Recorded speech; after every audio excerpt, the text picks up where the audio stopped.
In today's video, I'm going to teach you how to create realistic grass in Cinema 4D. We'll walk through two practical approaches, a fast, great-looking grow grass method, and a more advanced hair object method for full control over styling and dynamics. Both start with a simple ground surface, so create a plane to act as your lawn. You can also add a basic sphere as a visual reference for scale while you work. For the quick method, select the plane and apply the grow grass function. Cinema 4D will generate a grass material and distribute blades across the plane automatically.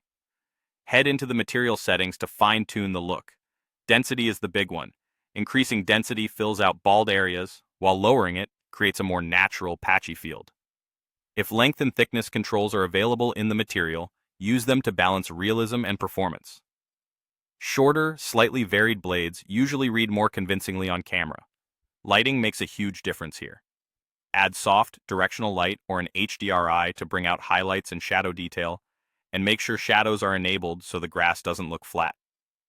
A subtle color variation in the material can also help break up uniformity for a more organic result.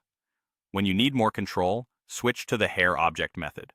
Apply a hair object to the plane so the strands grow from the surface. From there, you can sculpt the grass with styling parameters. Introduce gentle kinks for natural irregularity, and use clumping to gather blades into small tufts that mimic real growth patterns.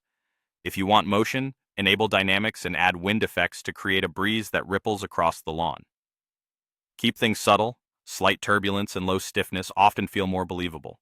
One powerful advantage of the hair workflow is collisions. Enable collisions so the grass interacts with other objects in your scene, like stones or props, and adjust the collision radius so blades bend convincingly without jitter.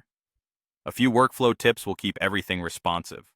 Work at a lower viewport count or display percentage, then render at full density for the final. Keep your ground plane scale consistent with real-world sizes, so blades don't appear oversized. And when lighting, soft shadows and a slightly warm key light tend to flatter vegetation. Use the grow grass method when you want speed and simplicity. Choose the hair object when you need detailed styling, dynamic wind, and object interaction. Either way, you'll end up with grass that looks alive and fits your scene beautifully.